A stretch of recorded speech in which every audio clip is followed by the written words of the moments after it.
So we're rounding third here and heading for home.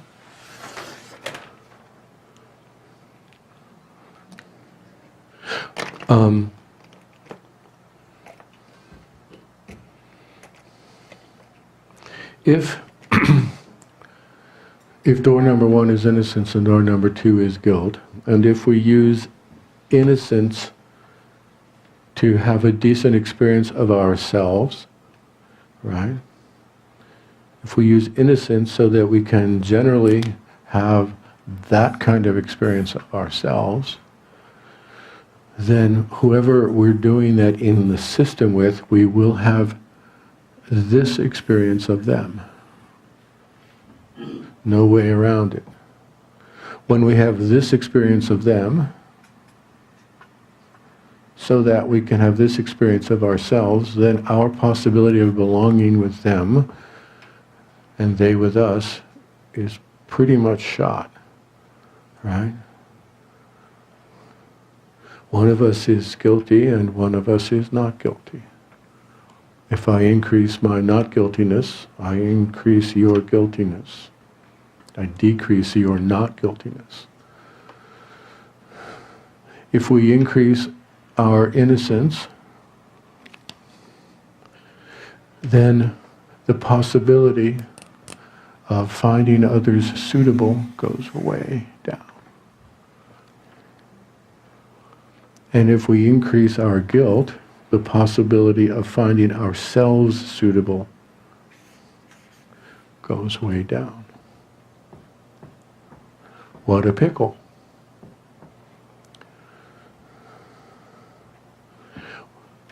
We'll take the events of the last 18 months or so, or maybe coming up on 2 years now. I'm speaking about the events of the campaign and general election in the USA in 2015 and 2016. The more we belong where we get the good case of innocence and they have the case of guilt, the more the polarity increases, right? The more there is the other and there is us. And that thing snowballs on itself. I am pretty sure that in the presidential election in 1956, that I'm pretty sure we could find some people with passionate points of view about it, but I'm kind of sure that for the most part, if we went to interview a voter for Adlai Stevenson, the Democratic candidate, and or voter for Dwight Eisenhower, the Republican candidate, I am pretty sure that they would not revile each other. Except,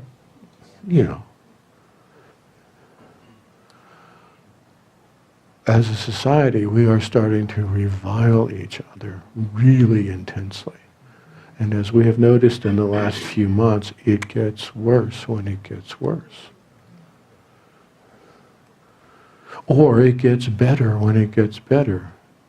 Which is to say, if we are becoming more and more and more clear about the moral failure of the other side, our feelings, our case, get more positive about ourselves and more negative about them. And then, of course, because of confirmation bias, we expect what we expect, we confirm what we expect, they go ahead and confirm it. And I could make all kinds of jokey statements right now about how wonderfully the other side is doing that this evening for most of us, right? There are a couple of people here from Australia who have the good fortune to be entirely neutral about this, but they feign an orientation toward our side just so they can belong. Apparently in Australia, from what I was hearing recently, absolutely nobody pays any attention to politics. It doesn't matter that much. It's all kind of the same there. Maybe 1956 style here in the US. Stevenson, Eisenhower, yeah.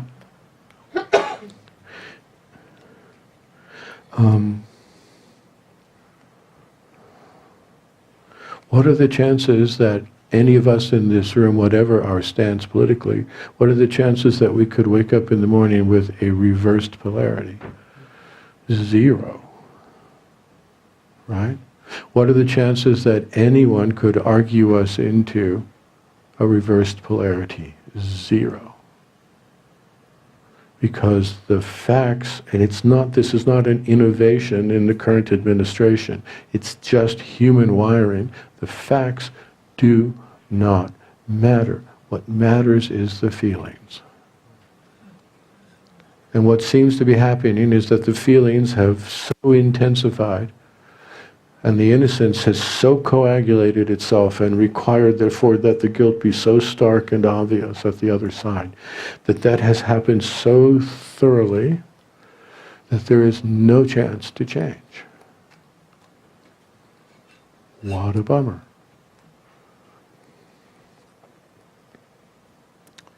We can, if it's this way at the beginning, this is not an evergreen talk here.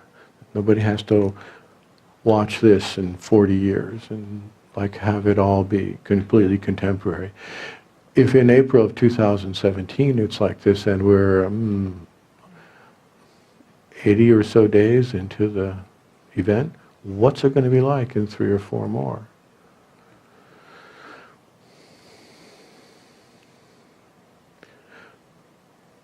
We cannot belong with ourselves if we go for guilt. And we cannot belong with them if we go for innocence.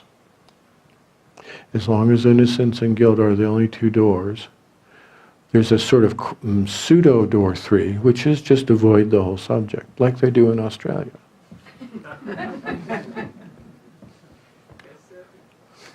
Say what? Go surfing, yes. There are many, many delightful things to do there. So, this is what I am proposing for door number 3. And those of you who've taken our classes, we pay, hold on, let me just get rid of that inconvenient down arrow so that doesn't prime your perception of what I'm about to write. So those of you who have taken the classes, you know that a whole lot of the basic learning is about this thing called rapport. And rapport is, there are simple dictionary definitions of it, and the experience of it is really hard to put into words. It is an experience of alignment or affinity or permission or spaciousness, and all of that is really inadequate, right? But when we create or experience or encounter or are offered rapport with another person, there is a big parasympathetic reset,